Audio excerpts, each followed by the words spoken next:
Neste documentário, você começa a ver o Monte de Sodoma, onde Deus fez as pessoas perecendo sob uma chuva de enxofre. Depois, durante uma viagem ao longo do Mar Morto, iremos para as ruínas de Messala. Este castelo foi construído pelo rei judeu Herodes o Grande. Eu também vou levá-los para seus castelos e túmulos localizados em Belém. Então, paramos nas cavernas de Qumran, onde recentemente foram descobertos manuscritos do Mar Morto. Em Jerusalém, vou levar para vários lugares de importância histórica, como a Parede de Véu e Masjid al-Aqsa. Também para a Igreja da Natividade, o lugar do nascimento do profeta Jesus. Em seguida, nos vamos viajar para o norte para ver o Nazaré e o Mar de Galileia, onde o profeta Jesus cresceu e realizou vários milagres. Ao longo do caminho, eu vou te mostrar o cemitério de 10 profetas: Moisés, Lot, Sacharei, Alquida, Jetro, David, Abraão, Isaac, Jacó e Yusuf alayhi salam. Também levarei para o túmulo de Bilal Habashi, um importante companheiro do profeta Muhammad alayhi salam.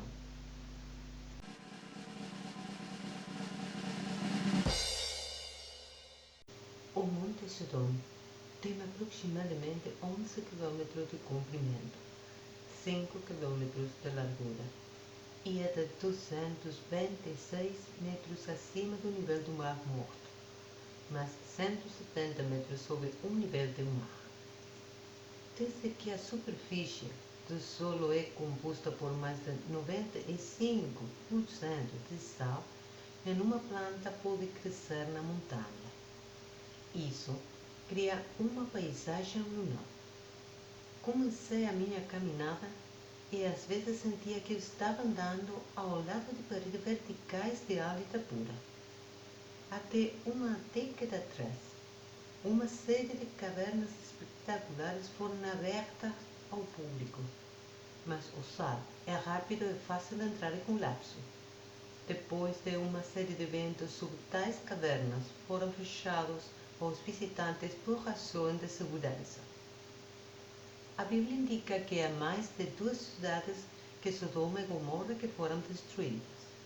Os arqueólogos, com a ajuda do mapeamento por satélite, colocou outras 3 cidades na área que foram destruídas pela mesma explosão.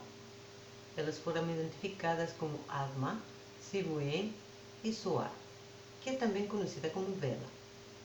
Estas cidades, com exceção de Zoar, não eram pequenas. Elas eram grandes, com milhares de pessoas. O profeta Lot alayhi salam viveu no mesmo tempo que o profeta Ibrahim alayhi salam e foi enviado por um mensageiro de uma tribo vizinha. A tribo, de acordo com o Alcorão, praticava a homossexualidade. Quando o profeta Lot alayhi salam disse a pessoas que abandonem esse pecado, eles negaram que ele era um profeta e continuou com seu estilo de vida. Como resultado, o tribo foi destruída por uma terrível catástrofe por Deus. O livro sagrado do Alcorão descreve os eventos em vários capítulos. Aqui estão eles. Capítulo 7, versículos 80, 81. E Lot, quando disse a seu povo: Vós vos achegais à obscenidade, em que ninguém nos mundos se vos antecipou? Por certo, vós vos achegais aos homens por lascívia, ao invés de às mulheres. Sois, aliás, um povo entregue a excessos. Capítulo 29, versículos 34, 35. Nossos mensageiros disse-lhe: Por certo, faremos descer sobre os habitantes desta cidade um tormento do céu pela perversidade que cometiam. Com efeito dela, deixamos evidente sinal para um povo que razoa. As ações do povo de Lot entristeceu seu coração. Sua reputação destrutiva se espalhou por toda a terra. Como ele lutou contra elas. Com o passar dos anos, ele persistiu em sua missão, mas sem sucesso. Alcorão, capítulo 29, versículo 29. Faze-nos vir o castigo de Alá, se és dos verídicos. O lar é lugar de conforto e relaxamento. Lot não havia encontrado, porque ele sofreu tanto dentro como fora da sua casa. Sua vida foi uma tortura contínua e sofreu muito. Mas ela foi paciente e firme com seu povo. Anos passaram e ainda não se acredita nele. Em vez disso, eles olharam sua mensagem e ironicamente desafiou-o. Oprimido pelo desespero, Lut orou a Deus para conceder-lhe a vitória e destruir os corruptos. Portanto, 3 anjos foram enviados para a cidade de Sodoma. Chegaram aos muros da cidade e ataram. A primeira pessoa que olhou foi a filha de Lut, que estava sentada ao lado do rio, enchendo o jarro com água. Quando ela levantou o rosto e viu, ele estava surpresa de que poderiam haver homens com tamanha e magnífica beleza na terra. Um dos homens perguntou-lhe, ó doncella, há um lugar para descansar? Recordando o comportamento de seu povo, respondeu, fique aqui e não venha a te informar do meu pai, eu vou retornar. Deixando o canto à beira do rio, rapidamente correu para sua casa. Oh pai, clamou, você é procurado por jovens no portal da cidade e nunca tinha visto aquelas caras. Lot sentiu angústia enquanto corria rapidamente em direção a seus hóspedes. Perguntou-lhes onde eles vieram e onde foi parar. Eles não respondiam às suas perguntas. Em vez disso, eles perguntaram se ele podia hospedá-los. Ele começou a falar como eles estavam impressionados com a natureza de seu povo. Lot estava cheio de turbulência. Queria persuadir seus clientes sem ofendê-los, não passar a noite lá. Mas, ao mesmo tempo, queria colocar à sua disposição esperando a hospitalidade que generalmente dedicava a seus hóspedes. Em vão tentou fazê-los entender a situação perigosa. Finalmente, ele pediu que eles esperaram até anoitecer, porque então ninguém iria vê-los. Quando a escuridão caiu sobre a cidade, Lot escoltou os hóspedes à sua casa. Ninguém estava ciente de sua presença. No entanto, assim que a mulher de Lot viu-los, ele correu para fora da casa em silêncio. Ninguém notou a ausência dela. Rapidamente correu para seu povo com a notícia a se espalhar para todo mundo como um fogo. As pessoas correram apressado rapidamente para o Lot. Lot foi surpreendido pela descoberta de seus hóspedes. Ela se perguntou quem poderia ter informados. O assunto tornou-se claro. No entanto, quando ele não podia encontrar sua esposa em nenhum lugar, mais dor aumentou suas penas. Quando Lot viu a multidão estava se aproximando de sua casa, fechou a porta. Mas elas continuaram batendo. Ele declarou-se como eles para deixar os visitantes sozinhos e que temiam o castigo de Deus. Ele exortou-se-os a procurar satisfação sexual com suas esposas, porque isso é o que Deus tem feito legal. O povo de Lot esperou até que ele terminou seu curto sermão e depois soltou uma gargalhada. Cego pela paixão, eles quebraram a porta. Lot ficou muito irritado, mas ele ficou impotente contra essas pessoas tão violentas. Ele não foi capaz de impedir o abuso aos seus convidados, mas ficou firme e continuou implorando a multidão. Naquele momento terrível, o procurado bastante força fora de seus hóspedes. Vendo o seu estado de desamparo e dor, dos anjos dizem, não se preocupe, Lot, porque somos anjos, essas pessoas não irão danificar. Ao ouvir isso, a multidão entrou em pânico e fugiu da casa de Lot, lançando ameaças a ela como elas deixaram. Os anjos advertiu o profeta Lot para deixar sua casa antes do sol nascer, levando consigo a toda sua família, excepto sua esposa. Deus tinha decretado que a cidade de Sodoma pereça. Uma tempestade de enxofre choveria sobre a cidade. Tudo foi destruído, incluindo a esposa de Lot.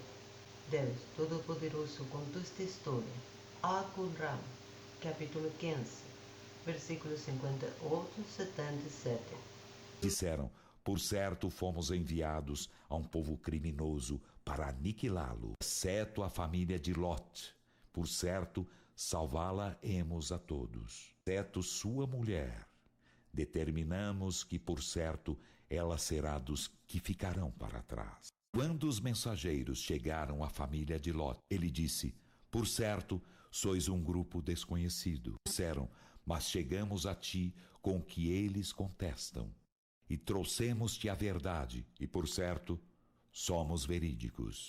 Então, parte com tua família na calada da noite e segue suas pegadas, e que nenhum de vós retorne para trás, e ide para onde sois ordenados. Inspiramo-lhe essa ordem, que esses serão exterminados até o último deles, logo ao amanhecer. Os habitantes da cidade chegaram exultantes. Ele disse: por certo, esses são meus hóspedes, então não me desonreis. Temei Alá e não me ignominieis. Disseram: não te coibimos de hospedar quem quer que seja dos mundos? Ele disse: estas são minhas filhas, se quereis fazê-lo. Por tua vida, Muhammad. Por certo, eles estavam em sua embriaguez, caminhando às cegas. Então o grito apanhou-os ao nascer do sol, e revolvemo-las de cima para baixo, e fizemos chover sobre eles pedras de Sidil. Por certo, há nisso sinais para os observantes, e por certo elas estavam em um caminho que ainda permanece.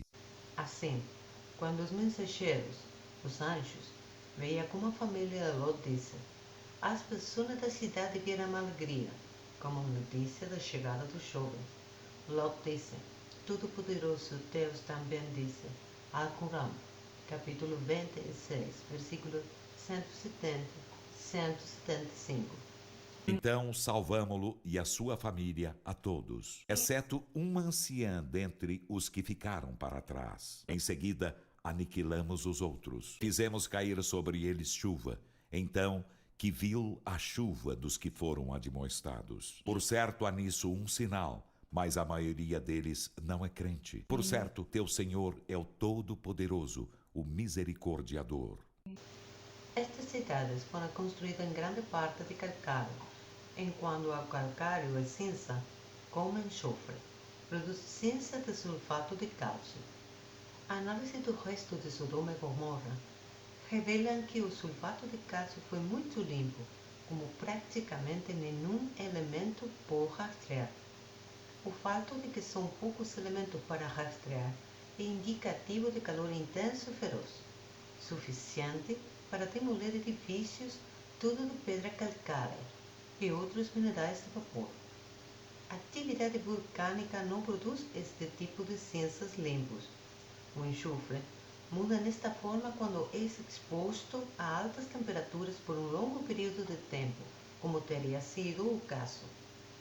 Análise semi-quant de fluorescência de raios X e outros exames mostram que as bolas de enxofre seriam 98,4% de enxofre puro, muito mais puro do que o enxofre natural. Até agora, 5 cidades foram descobertas. Se transformou em cinzas e bolas de enxofre que estavam espalhadas ao longo delas. A localização de cada uma delas foi encontrada por análise de mapa de satélite da área, localizando as formas geométricas, em particular as áreas de forma quadrada ou retangular. Em 2 ocasiões, as equipes de pesquisa entrou na cidade depois de uma queda de chuva. O vidro que envolve a esfera brilhava como a luz. Chuva tem exposto milhares de bolas. Próprias bolas são compostas de enxofre a prensagem de pó puro, confirmado em consulta com especialistas vulcânicos, que em qualquer outra parte do mundo, mesmo em torno da atividade vulcânica, foram encontradas algumas dessas bolas com esta composição. Quando as bolas haviam caído do céu, estima-se que carregavam cerca de 5.000 Celsius. Depois de consumir tudo o que foi em torno delas, o calor continua a fundir as cinzas que se formam em torno delas, vitrificando as cinzas. Portanto, as bolas foram rodeadas por uma concha vítrea de carbonato de sódio fundido e ressolidificado. O enxofre é composto de 96-98% de enxofre puro, com pequenas quantidades de magnésio que criou quando queima a uma temperatura extremamente alta. Este é o único lugar no mundo onde você pode encontrar os 96% de enxofre monoclínico puro em uma bola redonda. Este enxofre não é qualquer tipo de atividade geotérmica. Desde que não há provas desse tipo de atividade na área, e nódulos de enxofre geotérmicos são apenas 40% de enxofre puro e tipo rômbico. Enxofre monoclínico ou prismático é obtido quando o enxofre líquido é lentamente arrefecido. Consiste em cristais longos como agulhas. Aqui se chove 2-3 vezes por ano. Durante esse tempo, é fácil encontrar pedras de enxofre que são, na sua maioria, do tamanho de uma bola de golfe. Eu trabalhei duro mesmo cavando as paredes instáveis durante a escalada, mas não tive sucesso. Eu não sou um alpinista experiente, eu estava sozinho e com toda a equipe de cinegrafistas. Tivemos um suprimento limitado de água que durou apenas metade de caminhada. No entanto, de alguma forma, eu consegui chegar ao topo desta montanha. Assim que cheguei na cimeira, sob o sol escaldante a 100 graus centígrados de temperatura, comecei a sofrer de desidratação grave. Naquele dia, eu era o único nesta montanha e a possibilidade de algum tipo de ajuda foi inexistente. Eu rapidamente abandonei a busca neste maldito lugar e corri por minha vida, em direção à base, o mais rápido que pude. Bebi muito líquido, comi os salgados, batatas fritas, biscoitos e estava lá quando pararam minhas cólicas incontroláveis. Após uma pequena pausa em qualquer carro que irá oferecer ar-condicionado, continuei minha viagem. Perto dali, que este pilar de sal disse que é de fato a mulher de Lu. Fiquei olhando com espanto. Então, era hora de seguir em frente. A propósito, esse tipo de pilares de sal são comuns nesta área e a estrada para Jerusalém vi vários delas.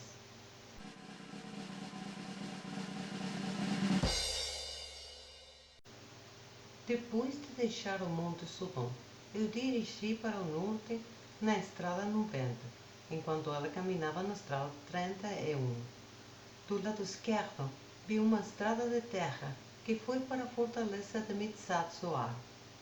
Enquanto era necessário um squad para ir lá, eu me arrisquei e fui uma milha no meu pequeno carro. As ruínas da fortaleza de Mitzat Zoar são construídas em cima de uma colina amarga. Uma colina amarga é composta metade de calcário e metade de argila. As paredes exteriores que cercam a fortaleza entrou em colapso e desapareceram. A data das ruínas são do período romano-bizantino, ou possivelmente desde o momento das cruzadas mamelucas. A fortaleza protegeu esta antiga rota de comércio de sal. Durante esses períodos, o sal foi um bem precioso. Também pagou os soldados com sacos de sal. É provável que a fortaleza foi usada para coletar os impostos sobre o comércio. Embora esta entrada é aberta, uma cerca impede que os visitantes não escalem a torre frágil. O deserto de Judeia é muito seco e os construtores de fortaleza tinham que dar soluções a fim de manter os soldados vivos. Estas medidas incluem a construção de reservatório e barragem ao longo do vale. Um tanque está localizado no sopro da terra.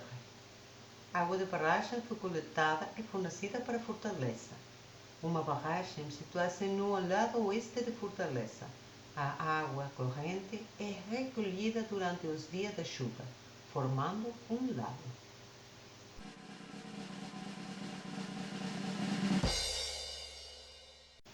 O Mar Morto é a seção de 7 km de comprimento e 18 km de largura no seu ponto mais largo.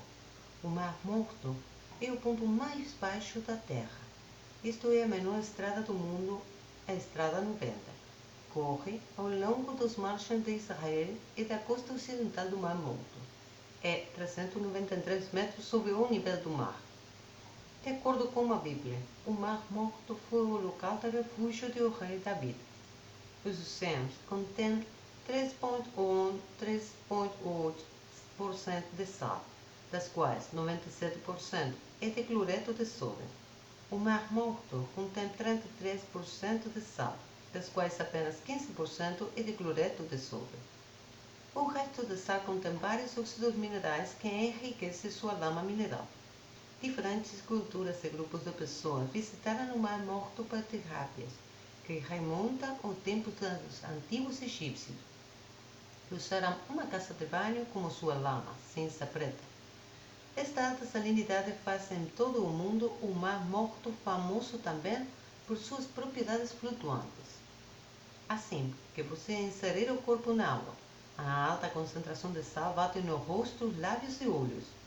Isso fez minha estadia em uma água muito pequena e veio de fora o mais rápido que pude. O banho de lama atrai moscas chupadoras de sangue e eu tive que correr para um banho. A alta salinidade torna um ambiente hostil, em que os animais não podem prosperar, daí seu nome. A alta salinidade impede sobreviver aos organismos aquáticos macroscópicos, como peixes e plantas aquáticas. Nesta área, costumava ser um dos primeiros resorts de saúde do mundo, mencionado por Herodes o Grande, e tem sido o fornecedor de uma grande variedade de produtos, de bálsamos para mumificação egípcia, de cloreto de potássio para fertilizantes. Uma característica em comum do Mar Morto é a descarga de asfalto, de vazamento profundo. O Mar Morto constantemente cuspe pedras pequenas e blocos de substância preta. Figurinas revestidas com asfalto ou neolíticos crânios com betume em sítios arqueológicos foram encontrados na região. Asfalto se transformou importante na região do Mar Morto e é usado na mumificação egípcia.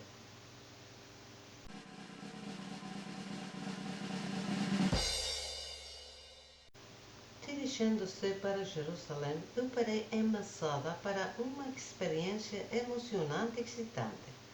Esta fortaleza foi construída no ano 30 a.C. pelo rei Herodes. As falésias no extremo leste de Masada são cerca de 400 metros de altura e as falésias do oeste são cerca de 91 metros de altura. As abordagens naturais para o topo do penhasco são muito difíceis. Masada está localizada no topo da montanha, com encostas íngreme e um apartamento ao oeste com uma visão do panorama do deserto ao leste do Mar Morto. É muito alto e você pode subir a pé pelo rolamento, caminho serpenteado. Ou de um teleférico que se estende desde o resort ao pé da parte superior de Masada. O topo do planalto é plana e em forma romboide, cerca de 550 por 270 metros. Havia um muro em volta do topo do planalto de cerca de 1.300 metros de comprimento e 3,7 metros de altura. Com muitas torres e fortaleza inclui armazéns, barrações, arsenal, o palácio e cisternas que foram preenchidas pela água da chuva.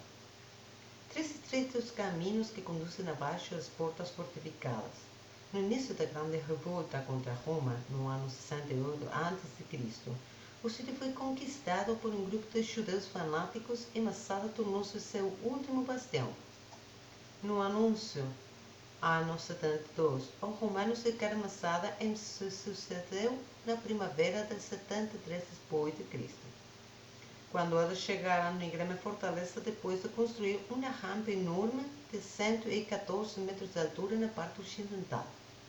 A rampa de salto consistia principalmente em um impulso natural da rocha-mar e permitiu aos romanos finalmente quebrar o muro da fortaleza como uma ariete em 16 de abril.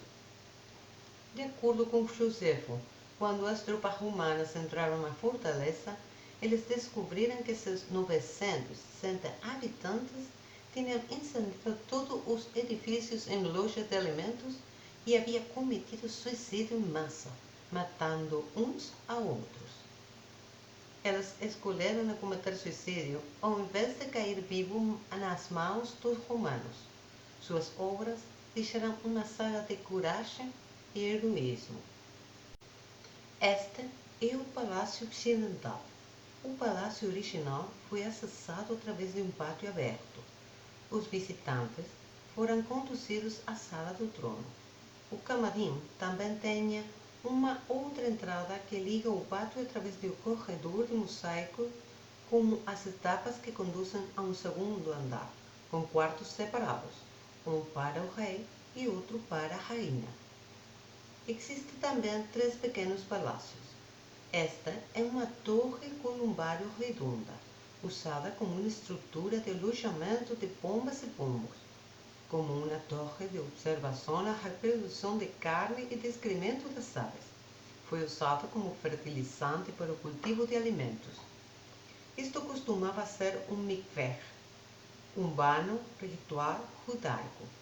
De acordo com os estatutos dos judeus, um mikveh deve conter água suficiente para cobrir todo o corpo de um homem de tamanho médio. O volume necessário de água é 40 siach, cerca de 150 litros. O mikveh deve ser conectado a uma fonte natural ou água de origem natural, tais como a água da chuva. O mikveh estava longe de qualquer fonte natural, que funcionou como uma cisterna para a chuva. O residente de Masada é imerso nele. Embora a água da chuva quase estangado poderia ter ser higiênica, este mikveh cumpria os requisitos legais para purificar. No judaísmo, a pureza ritual e higiene podem ser 2 categorias muito diferentes. Masada tinha 4 portas. Uma delas é esta. E Portão Sul. Monges eremitas habitavam a montanha desde os primeiros séculos do cristianismo. Eles viviam em cavernas, que se desenvolveram em células, capelas e salas de armazenamento. Um sofisticado sistema de tubos trouxe água de uma grande área para 5 cavernas usadas como depósitos. Este mosteiro eremita bizantino do século IV foi construído sobre as ruínas, mas os monges abandonaram o local após a invasão persa de 614 d.C. A Casa de Banho Maior tem uma construção muito elaborada, que provavelmente serviu para os hóspedes e funcionários do governo de Masada. Ela consistia de um grande pátio cercado por pórticos e quartos, todos com mosaicos ou azulejos e alguns com frescos nas paredes. A sala maior era o quarto quente ou caldário. Seu azulado suspenso foi apoiado por linhas de pilares baixos, que torna possível para soprar ar quente sobre o solo do forno para o exterior através de tubos de argila ao longo das paredes, desta forma que a sala é aquecida à temperatura desejada. Uma semente de 2000 anos foi descoberta durante escavações arqueológicas na década de 1960. Eles fizeram germinar com sucesso. Imagine a tranquilidade na sala e o canto dos pássaros como fazem hoje.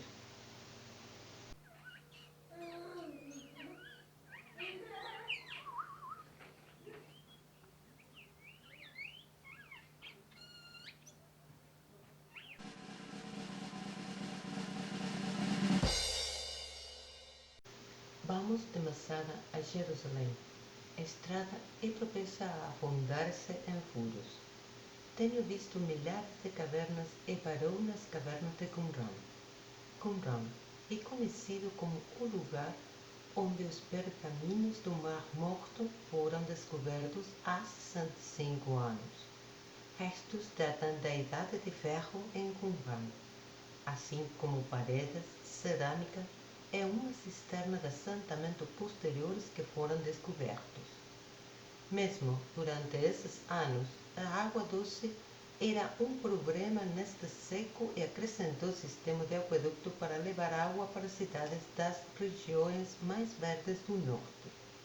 Qumran foi estabelecida durante o período helenístico, entre 134 a 104 a.C., e permaneceu habitada até 68 a.C.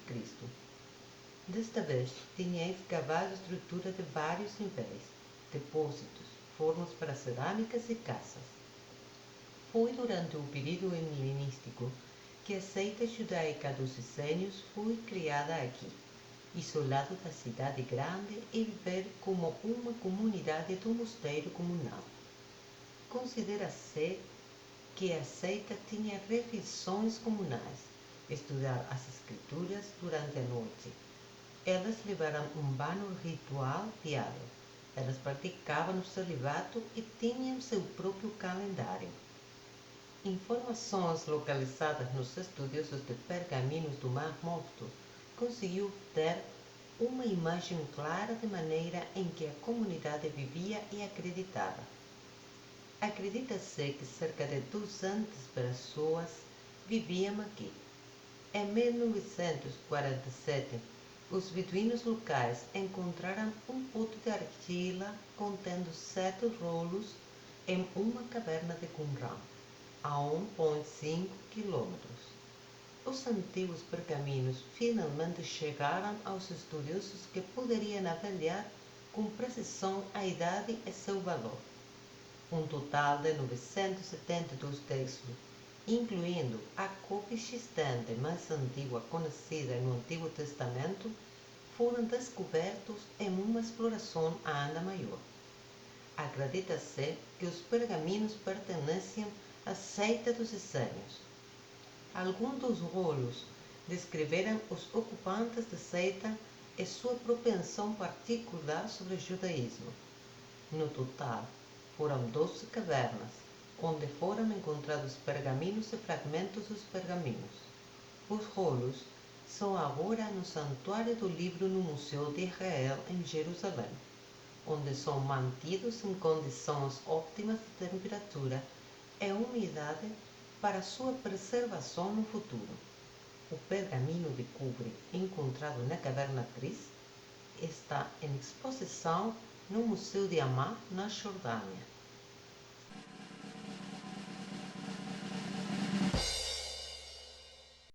Para ir para Jerusalém, na Autoestrada 1, fiz uma viagem paga a mim para visitar o túmulo do profeta Moisés, localizado perto do Cerro Vermelho. É também conhecido como Nebi Musa alayhi salam. É uma das figuras mais sagradas do Alcorão, assim como o profeta Muhammad alayhi salam. O complexo murado inclui 120 quartos, um grande número de casacos brancos acima seus telhados e uma torre alta. O sítio original foi construído no anúncio 1270 pelo sultão mameluco Baibars.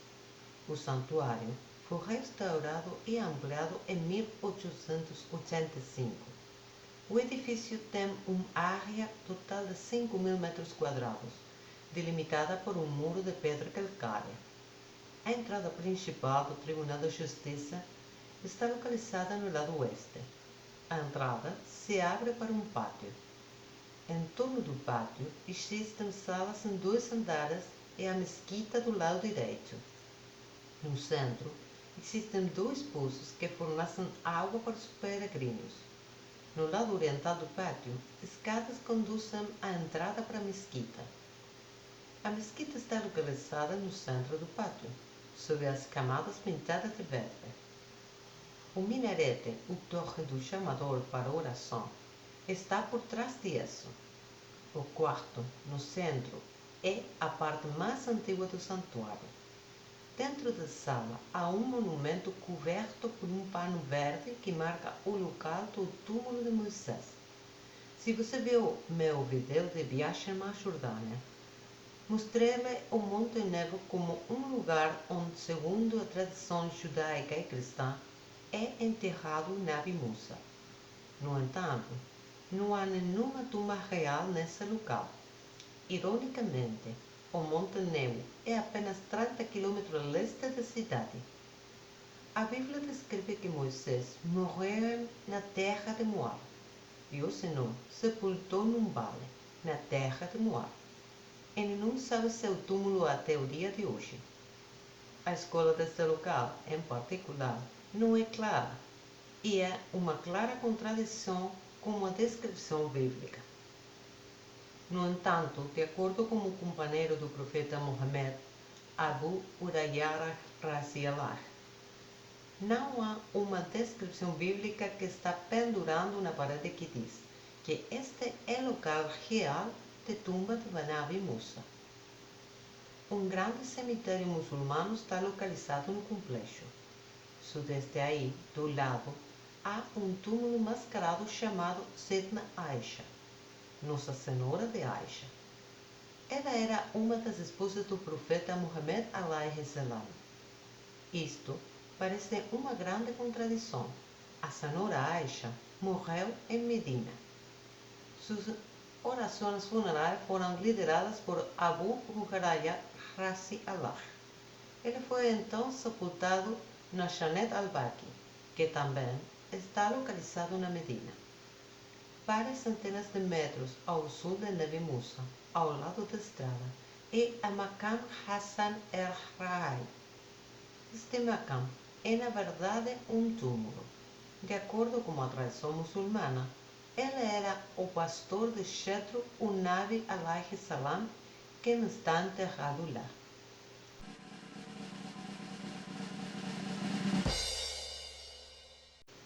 As paredes atuais de Jerusalém foram construídas sob as ordens de Suleiman, o Magnífico, entre 1537 e 1541. Algumas peças foram construídas sobre as antigas muralhas há 2000 anos atrás. Estas foram construídas para evitar invasões das tribos locais e desencorajar outra cruz pelos cristãos na Europa. Mesmo resistiu fogo da artilharia durante a guerra, em 1941. As muralhas da cidade bela são 13 metros de altura e 3.800 metros ao redor. O sultão turco otomano queria construir as paredes para delimitar a zona sul da cidade de David, mas os arquitetos não tinham incluído Monte Sião ou a cidade de David. Como resultado, Suleiman decapitou arquitetos. Hoje, existem 8 portas nas paredes da cidade. Há 4 bairros dentro da cidade bela murada de Jerusalém. O bairro dos cristãos se estende desde a Porta de Damasco ao norte de Porta Nova. Em seguida, estende-se ao longo da parede oeste de Portão da Jaffa. O bairro judeu fica a oeste do Morro de Lamentações. O bairro muçulmano é o maior e mais populoso dos 4 locais da cidade bela. O quarto bairro é conhecido como bairro armênio. A nação da Armênia foi o primeiro país a declarar uma nação cristã. Eles fizeram isso em 301 antes da época de Constantino, mas os armênios tinham vivido em Jerusalém desde o ano 95 a.C. O bairro armênio foi estabelecido no Monte Sião. Pouco antes do tempo das Cruzadas, no bairro armênio começou a desenvolver a partir de 1099 d.C. até 1187 d.C.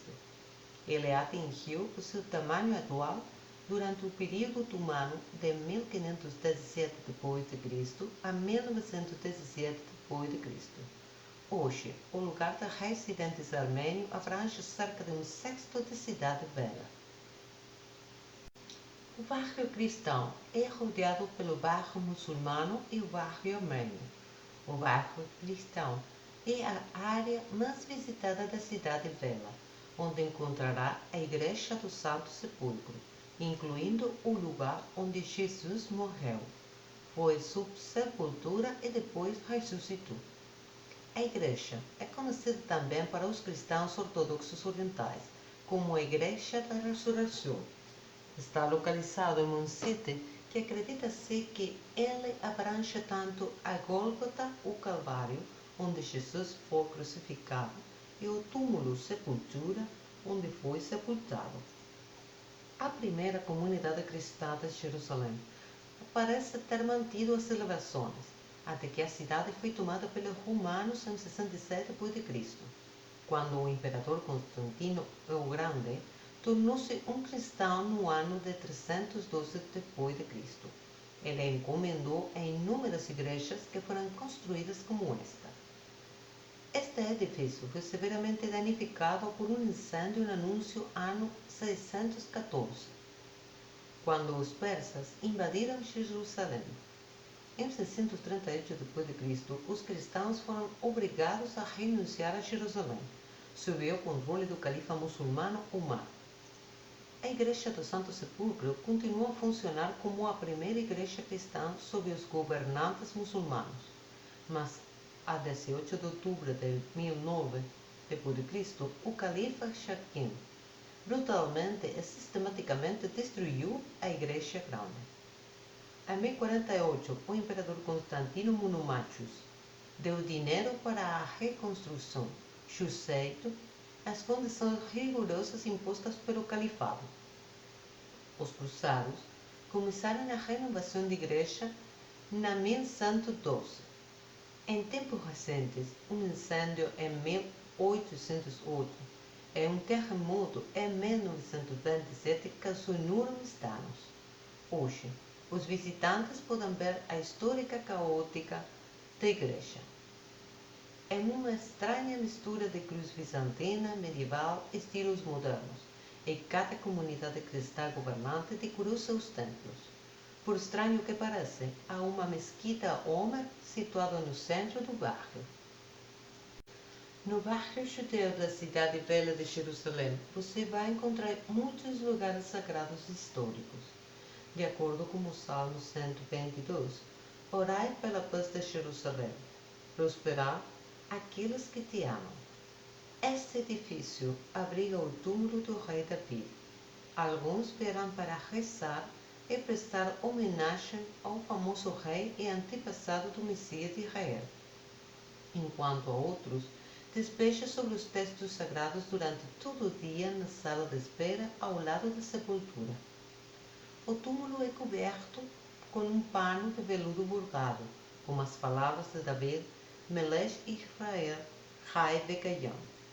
São as primeiras letras que muitas crianças judias aprendem, que evoca o sentido do espírito de David anda está entre nós. Esta igreja sinagoga, utilizada pelo primeiro século judaico-cristão, tornou-se conhecida como a Igreja dos Apóstolos. Gradualmente, este monumento passou a ser aceito como o túmulo de Davi, primeiro pelos judeus e mais tarde também pelos muçulmanos. À direita, os muçulmanos também têm construído uma mesquita onde farão uma homenagem ao profeta David alaihissalam. Esta mesquita é muito antiga e você pode ver a arquitetura clássica dos velhos tempos. Acredita-se que a casa queimada pode ter sido queimada durante a destruição de Jerusalém pelos romanos em 70 d.C. A cidade alta de Jerusalém foi conhecida por sua riqueza. Ela está localizada perto do templo e habitado por famílias dos sacerdotes que serviam no templo, quando os romanos tomaram de assalto a cidade alta. Encontraram pouca resistência. Grande parte da cidade estava prestes a morrer de doenças e fome. Na outra ponta da rua do bairro judeu, são as ruínas da igreja Nea. Se descobriu 3 décadas atrás. O Nea, ou Nova em grego, era a maior igreja e a segunda mais importante de Jerusalém bizantina após a Igreja do Santo Sepulcro. Tão grande era a erradicação da Nea que sua localização exata foi descoberta apenas recentemente. Quando me aproximei do Muro das Lamentações, achei o último vestígio do segundo templo, o local mais sagrado do judaísmo. Os 57 metros de muro que vemos hoje é apenas uma pequena parte do muro ocidental. o rei Herodes construiu em torno do monte do templo. O muro ocidental é realmente 478 metros de comprimento. Quando os romanos destruíram o segundo templo e arrasaram a cidade, uma das poucas coisas que restaram foi o Muro das Lamentações em Jerusalém. A tradição judaica diz que quando o templo foi destruído, todas as portas do céu estavam fechadas, exceto uma. A única porta que estava aberta era o portão das lágrimas. Assim, por milhares de anos, as pessoas passaram a despejar seus corações de lágrimas nesta parede. É por isso que muitas vezes é chamado de Muro das Lamentações. O bairro muçulmano tem uma entrada principal através do portão de Damasco. Esta porta também é a última parada de ônibus que leva os passageiros de áreas controladas sob as autoridades de libertação da Palestina, incluindo Belém al-Khalil.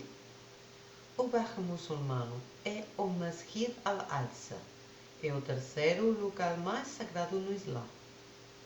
Há vários edifícios dispostos dessa forma e, em conjunto, são conhecidos como Masjid al-Aqsa, que significa a mais distante mesquita.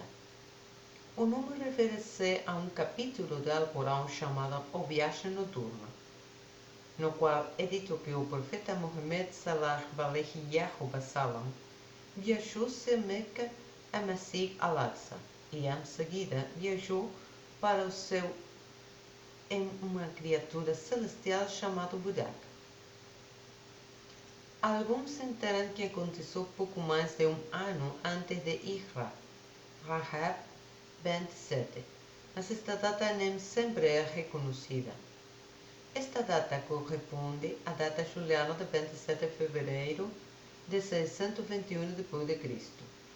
O seu no ano anterior seria em 8 de março de 620 d.C. O interior da mesquita é suportado por 45 colunas, 33 dos quais são de mármore branco e 12 de pedra. Este também é o local da primeira Qibla, que os muçulmanos rezou, conhecido como Al-Aqsa ou Bait al-Maqdis. Este Qibla foi usada por mais de 13 anos, a partir de 610 d.C. a 623 d.C. 17 meses depois do que o profeta Muhammad sallallahu alaihi wasallam veio a Medina, de 11 de fevereiro de 624, o Qibla foi orientada para a Kaaba em Meca. A mudança veio de repente durante a oração do meio-dia em Medina, em uma mesquita agora conhecida como Masjid al-Qiblatayn, mesquita das duas Qiblas. O profeta Muhammad sallallahu alaihi wasallam, liderando a oração quando ele recebeu revelações de Deus, instruindo-o tomar o Kaaba como a Qibla. O profeta Muhammad sallallahu alaihi wasallam, que havia enfrentado Jerusalém ao receber esta revelação, logo se virou para Meca, e aqueles que rezavam por trás dele também o fizeram. A cúpula dourada no centro é chamado Domo da Rocha, construído pelo califa Omar ibn al-Khattab, que Allah esteja com ele. Quando ele entrou na cidade, o Domo da Rocha tem uma forte presença na cidade santa de Jerusalém. Ele está localizado no Monte do Templo, um lugar que é sagrado para judeus, cristãos e muçulmanos. Dessa forma, o Domo da Rocha é um lembrete visual, não só símbolo tangível de unidade subjacente entre as religiões abrâmicas, mas também de sua discórdia e rivalidade. A antiga Jerusalém modernizou muito. Aqui pode ver uma volta e ver as colinas, pessoas caminhando, edifícios históricos e as belas paisagens da cidade. Esta é, sem dúvida, uma das cidades mais belas e mais antigas do mundo. No filme de Hollywood, Os Caçadores da Arca Perdida, Indiana Jones e seus inimigos estão tentando capturar a Arca da Aliança Perdida. Em um ponto no filme, Jones Nemesis acaricia a arca e torna-se Indiana, dizendo: Você e eu, vamos através da história. Esta é a história. Esse é o sentimento que eu tenho na cidade velha de Jerusalém. Basta percorrer as ruas e beijos estreitos, não importa os locais sagrados de três religiões. É imerso na história. Este é o Maqam de Salman Farsi, alayhi salam, sobre o Monte das Oliveiras, em Jerusalém, na rua Salman Farsi. E disse que ele morava aqui. Hoje, pode ver aqui uma mesquita que é chamada Masjid Salman Farsi. Ele foi um dos companheiros mais famosos e fiel do profeta Muhammad Salat Yahu alaihi wasallam. Foi também o primeiro persa convertido ao Islã. Foi Salman que surgiu com a ideia de cavar uma trincheira enorme em torno da cidade de Medina para defender a cidade e seu povo, o exército de 10.000 inimigos da Arábia. A batalha é conhecida como Jang-e-Khandak, ou Batalha do Troncho.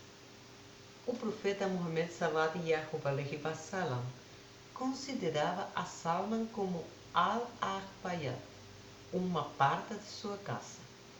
Na parte esquerda da mesquita você pode ver um cemitério muçulmano.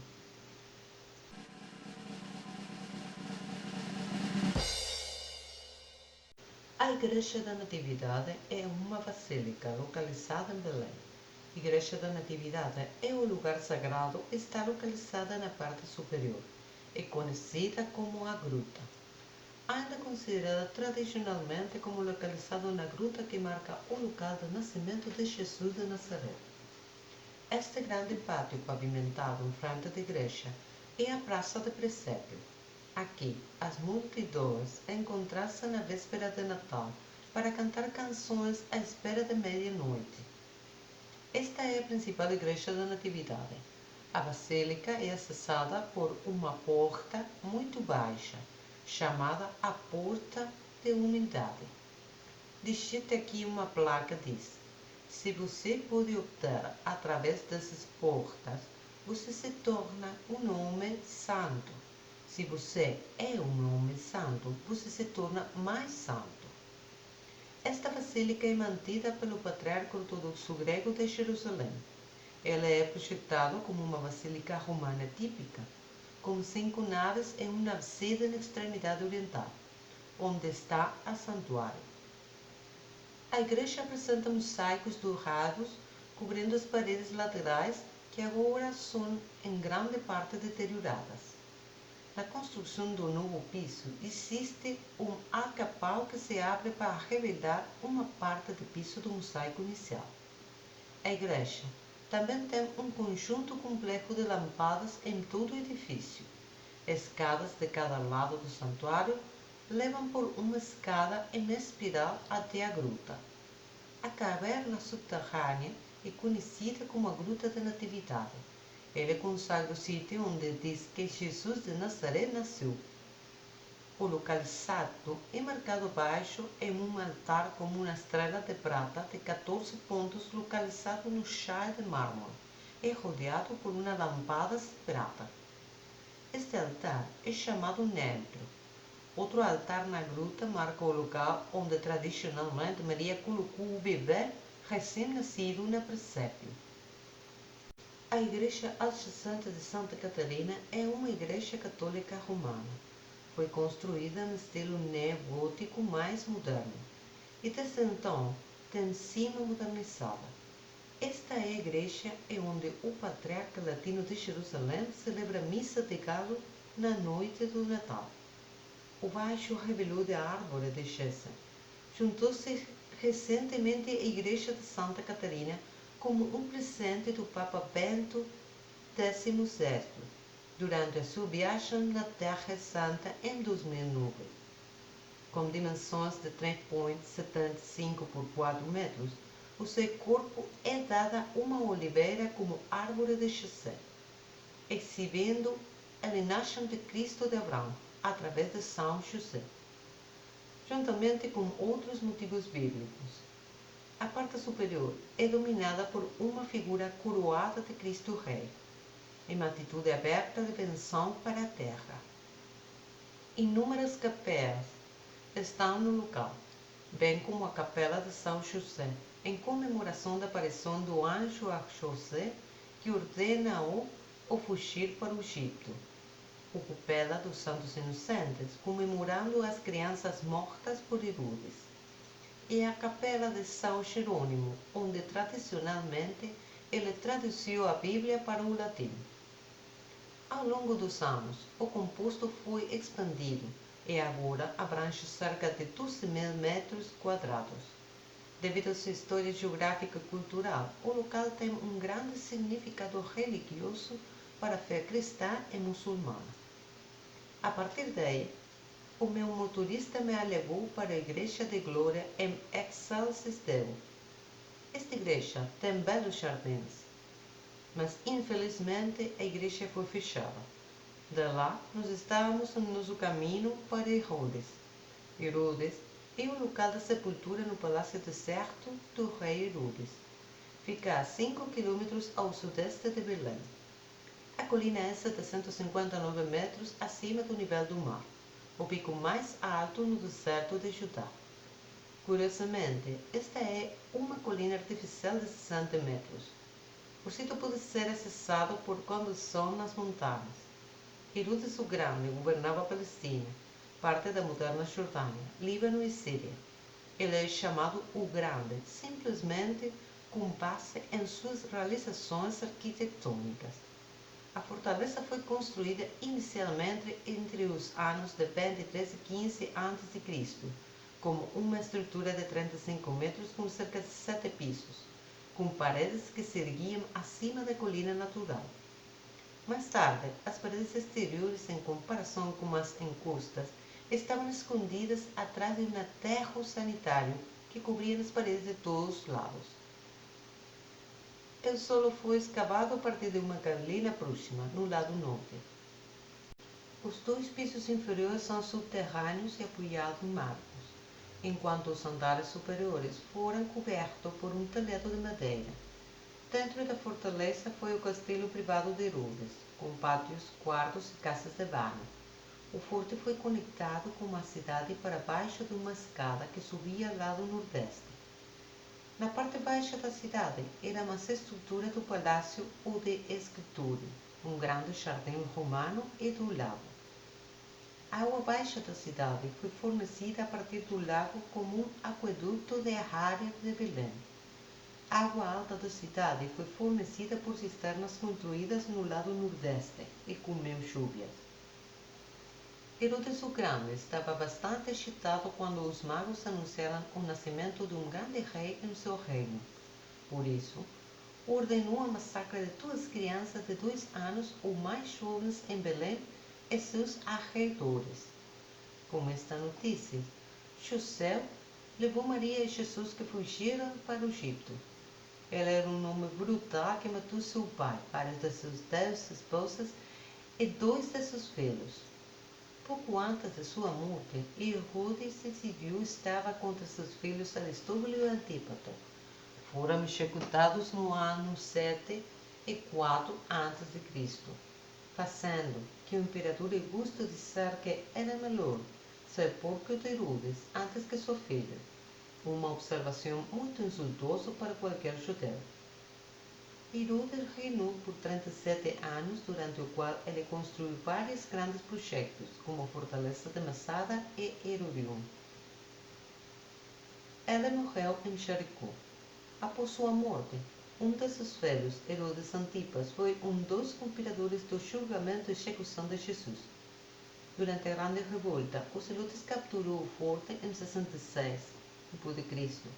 Eles tornaram-se uma sinagoga e estrutura pública e acrescentou 2 mikvé ou batismal, um próximo à estrutura e o outro perto da Torre Leste. Eles também construíram estruturas para a mudança que foram desmanteladas durante as escavações. Depois de 4 anos sob o cerco, o rebelde finalmente se rendeu sem derramamento de sangue no exército romano. Durante a revolta de Bar Kokhba, 132-135 d.C., o forte foi novamente capturado por combatentes da liberdade. Como parte das medidas defensivas, foram cavados túneis secretos em torno de tanques e esconderam lá. Esta rede subterrânea de túneis de fuga é um dos destaques das escavações. O local foi abandonado até o século V, quando uma grande comunidade de monges que residem no local e construiu 4 igrejas na área. Depois da conquista árabe no século VII, o lugar estava em ruínas e a área era habitada por beduínos durante os últimos 50 anos. O túmulo de Herodes o Grande foi descoberto por arqueólogos israelenses em 2007 neste local, que está em um túnel localizado na colina de Rurion. O túmulo continha um sarcófago quebrado, mas sem resto de um corpo. O Herodion inferior, na base da montanha, consistia de inúmeros palácios anexos para uso da família do rei, os amigos e a sede de capital do distrito.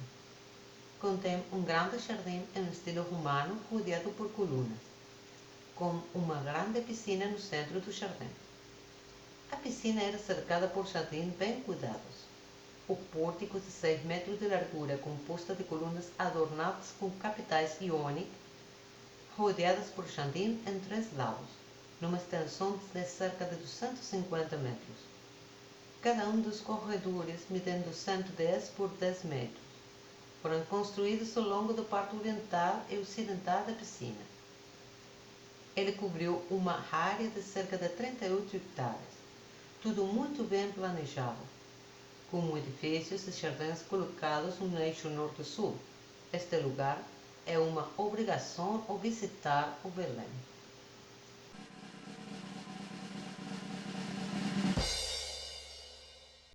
Hebron é chamado Al-Khalil pelos palestinianos. Aluguel de carros não podem ser tomados em áreas sob o controle das autoridades palestinas. Portanto, peguei um ônibus de Jerusalém para Hebron, que me deixou no bazar principal. Eu tinha que andar mais de 2 quilômetros e tive que passar por um posto de controle israelenses na mesquita de Abrão. Isso também é chamado de Masjid al-Khalil. É também conhecida como a Caverna dos Patriarcas. Quase toda a construção exterior que pode ser vista hoje foi construída no primeiro século a.C. por Herodes o Grande. O edifício de Herodes tinha 100 telégrafos. Podemos ver inscrições gregas na parede feitas no rei Herodes na época.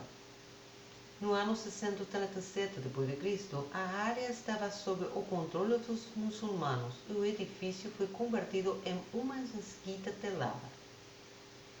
Masjid al-Khalil é construído sobre um pequeno cemitério onde estão os túmulos de 4 profetas e suas esposas. Os 4 profetas eram Ibrahim a.s. e seu filho Isaac, o Isaac a.s., seu filho Jacob, o Gileno a.s., o filho dele, José a.s. Alguns judeus acreditam que Adão e Eva a.s., ou Hava a.s., também estão enterrados aqui.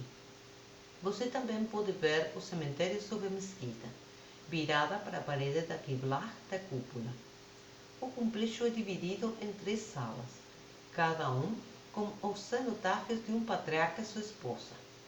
Os cenotáfios dos patriarcas é conhecido indistintamente como túmulos, mas ninguém acredita que as relíquias dos patriarcas estão consagradas no-los. Os cenotáfios são memórias de pessoas enterradas nas proximidades. No centro do recinto há uma corte, com um pórtico do século XII ou XIV, que leva ao salão principal, que contém o cenotáfio de Abrão e Sara.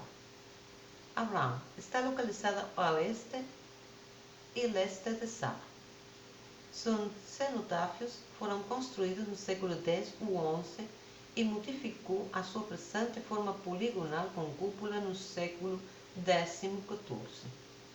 Uma porta ampla entre os cenotáfios leva ao Salão Grande do Sul.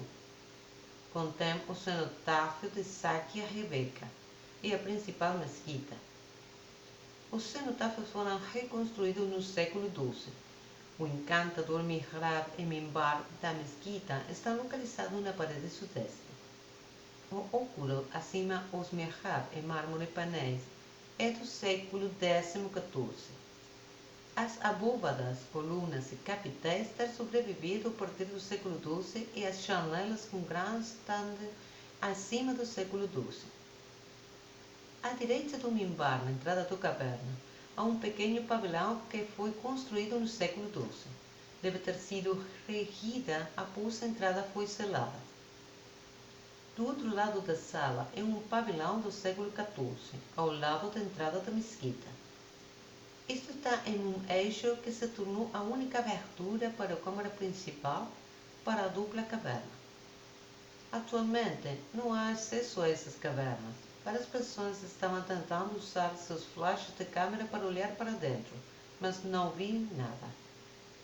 Sob o regime atual, os judeus são restritos a entrar pelo lado sudoeste, enquanto os muçulmanos só podem entrar pelo lado do nordeste. O resto do sítio é restrito. Abner significa pai da luz. Ele foi o primeiro do rei israelita Saul e comandante em chefe de seu exército. Ele foi enterrado perto da mesquita Ibrahim. 6 quilômetros a leste de Hebron, para os assentamentos israelenses, o motorista do táxi me levou para a aldeia árabe de Bani Naim. Sentado no topo de uma colina, a cidade está a uma altitude de 951 metros. Aqui, de acordo com a tradição local, uma mesquita foi construída sobre uma igreja bizantina que contém o túmulo do profeta Lot alaihi salam. Esta mesquita está no centro da cidade. O túmulo está dentro da mesquita retangular com o pátio interior e o minarete. O túmulo do profeta Lot é mencionado pela primeira vez por São Jerônimo Católico, estudioso de Jerusalém do século IV d.C. Segundo a lenda muçulmana, o profeta Lot alaihi salam, Bani Naim viveu antes de se mudar para Sodoma. O santuário contém o túmulo que foi restaurado em 1410 d.C. pelo sultão mameluco Nasser al-Faraj, filho do sultão Barquq. Os túmulos de suas filhas estão perto de uma colina oposta, a sudeste de Bani Naim. É um santuário dedicado ao profeta Lot alaihi salam, conhecido como Makan am-Naim Yatim, santuário do verdadeiro profeta. Uma lenda local diz que Lot rezou no local e as pegadas são visíveis em uma rocha.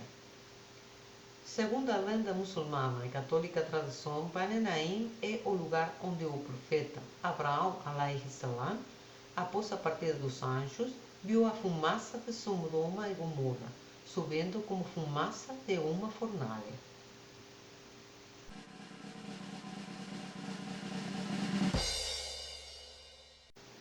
De Jerusalém ao norte da estrada passei por Tel Aviv. Esta cidade é como qualquer outra grande cidade metropolitana com uma rainha céus. Depois de passar pela rua da cidade, decidi pernoitar no subúrbio. Esta cidade é conhecida como Netanya.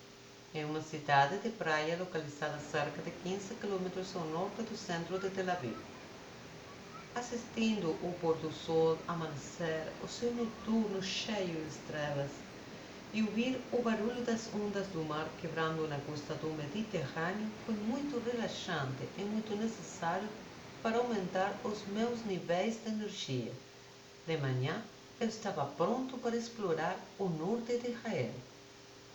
No caminho para Nazaré, a partir de Tel Aviv, vi esta bela cidade de Haifa, na costa do Mediterrâneo. Esta é a terceira maior cidade de Israel, com uma população de cerca de 300 mil habitantes e está localizada a cerca de 100 km ao norte de Tel Aviv. Eu dirigi para as colinas próximas de uma bela vista de cidade. Haifa é considerado para ser o equivalente israelita de São Francisco, por causa de suas ruas bastante inclinadas perto da Bahia. Localizado na encosta norte de Monte Carmelo e em torno de Baía Haifa, a cidade é dividida em 3 níveis. O menor é o centro do comércio e da indústria, incluindo o porto de Haifa. O nível médio é nas costas do Monte Carmelo e consiste em bairros e residências mais antigas, enquanto o nível superior consiste de bairros modernos acima dos níveis mais baixos. Nazaré está a cerca de 25 km do Mar da Galileia. As principais cidades de Jerusalém e Tel Aviv estão a cerca de 146 e 108 km, respectivamente, de distância de Nazaré. Esta é a Igreja Ortodoxa Grega da Anunciação, também conhecida como Igreja de São Gabriel.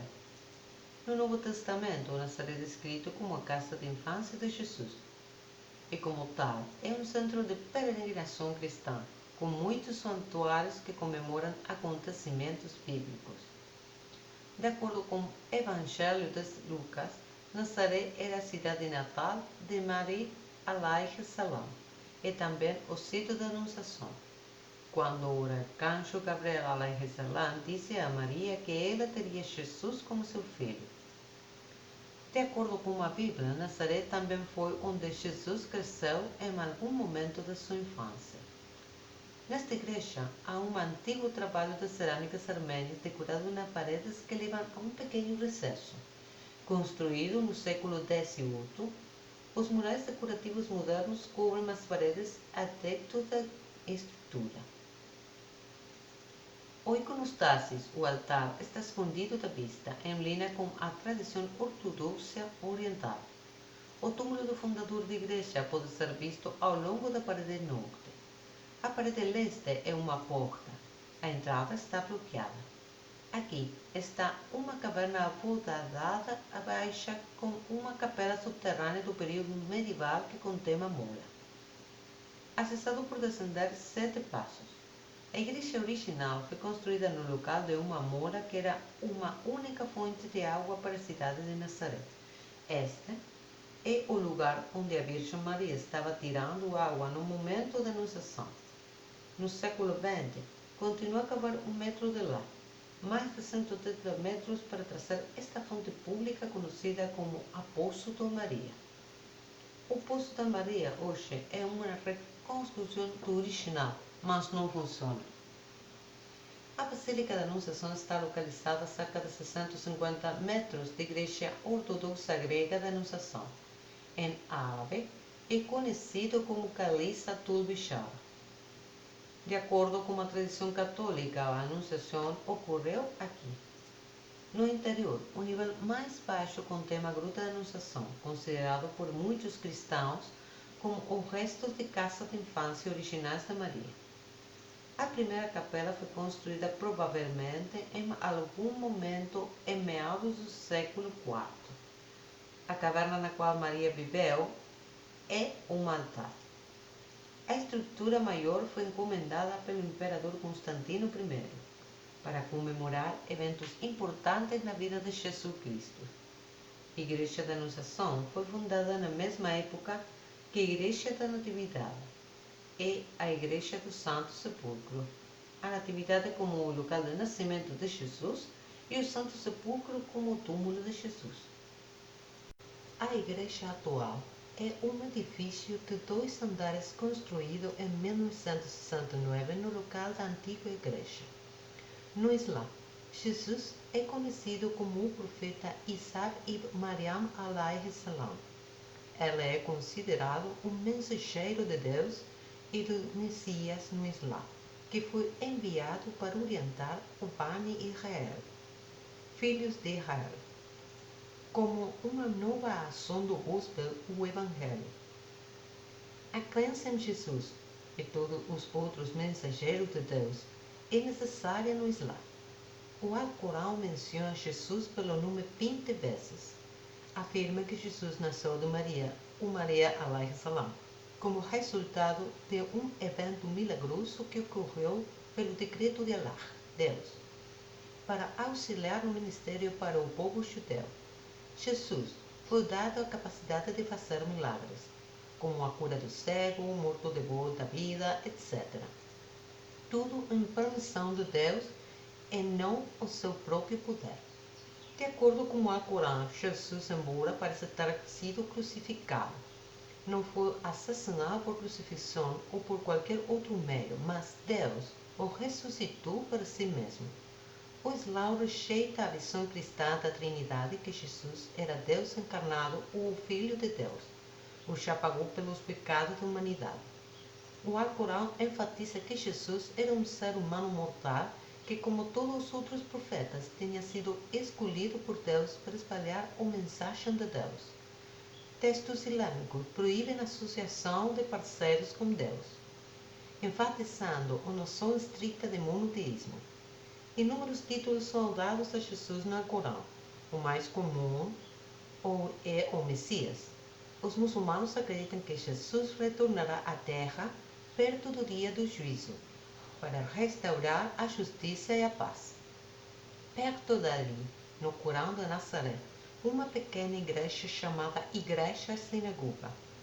O solo afunda cerca de 1,5 metros de profundidade, como esta igreja foi construída sobre as ruínas da antiga Sinagoga de Nazaré. Aqui Jesus estudou e orou. Além disso, este é o lugar onde, o sábado, Jesus entregou seu famoso sermão, onde declarou-se como o Messias para os membros judeus. O Monte do Precipício, Monte do Salto do Senhor, é cerca de 15 km de Nazaré. Em árabe, é conhecido como Jabal el-Aqsa. Esta alta montanha de 395 metros é considerado por muitos para ser o local de rejeição de Jesus em Lucas. O povo de Nazaré não aceita Jesus como o Messias. Então tirá-lo da montanha, mas ele passou pelo meio deles e se foi. Durante o século XX, a montanha foi usada como pedreira, agora abandonada. 14 de maio de 2009, o Papa Bento XVI deu uma massa nas montanhas durante sua visita a Israel. 40.000 pessoas participaram da missa. Hoje em dia, ninguém vem aqui, mas este morro oferece uma bela vista de Nazaré e da área circundante. Eu tive que ir para o norte de Nazaré, mas fiz um desvio a leste de Tiberíades e fui para o mar de Galileia. Este é, na verdade, um lago de água doce. É também o maior lago em Israel, com um comprimento de 21 quilômetros.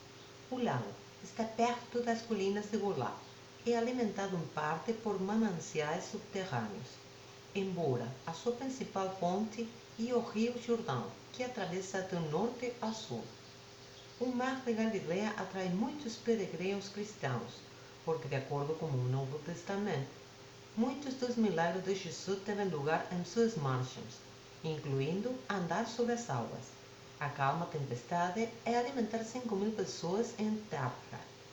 Em abril de 2011, Israel lançou uma trilha de 64 milhas na Galileia para os peregrinos cristãos, o chamado Trilha de Jesus. Inclui uma rede de estradas, pistas e ciclovias que ligam locais centrais para a vida de Jesus e seus discípulos. Ela termina em Cafarnaum, junto ao mar de Galileia, onde Jesus apresentou seus ensinamentos. Aqui na aldeia de Abu Sinan é o túmulo do profeta Zacarias alayhi salam. A cidade fica a cerca de 40 km a oeste de Tiberíades e a apenas 13 km de Nahariya, fronteira com o Líbano. Zacarias alayhi salam é considerado um profeta no judaísmo, cristianismo e islamismo. O Alcorão menciona apenas 25 profetas pelo nome, como alayhi salam Zacarias, pai do João Batista, o profeta Yahya alayhi salam. Hoje, Abu Sinan é o lar de cerca de 10.000 pessoas, das quais 35% são drusos. Os drusos regularmente vêm aqui para prestar homenagem ao profeta Zacarias alayhi salam. Os drusos não são nem muçulmanos nem cristãos. É uma religião monoteísta e 4 profetas levam a mensagem messiânica druso. Os 3 primeiros são Moisés, Jetro e Muhammad sallallahu alaihi wasallam. De acordo com a fé, O quarto profeta, Hamza Ben Ali, era o mais forte de todos. Ele era o líder espiritual do Egito por 22 anos. Seu templo foi a última chance de se juntar à religião drusa. Após esse tempo, foi estabelecido que se deve nascer na religião para ser parte dela. A religião drusa tem suas raízes na Ismaelismo, movimento religioso, filosófico, que fundou o Califado Fátima no Egito no século X. Durante o reinado de Al-Qaim, durante 996 a 1021 d.C., o credo dos drusos entrou em vigor, misturando o monoteísmo islâmico com influências hindus. Além disso, os drusos prendem outras pessoas influentes independentemente da religião, em grande estima, como os defensores da justiça e da crença em um Deus. Estas incluem o egípcio Akhenaton, os filósofos gregos Sócrates, Platão e Aristóteles e Alexandre o Grande. Em todo o mundo, provavelmente há cerca de 1 milhão de drusos vivem principalmente na Síria e no Líbano, com 104 mil em Israel. A milhas de distância na cidade de Kafr Jazir está o túmulo de Nabi alayhi salam al-Qadar. Al-Qadar, em árabe, significa verde. É o nome muçulmano dado ao profeta Elias, enquanto outros acreditam que ele é, na verdade, São Jorge. Dito isto, os muçulmanos também acreditam que São Jorge ainda está vivo hoje e seu trabalho é orientar as pessoas que estão perdidas. Considerando que o profeta Elias, ou o profeta Elias salam, morreu, este santuário também é visitado regularmente pelos drusos.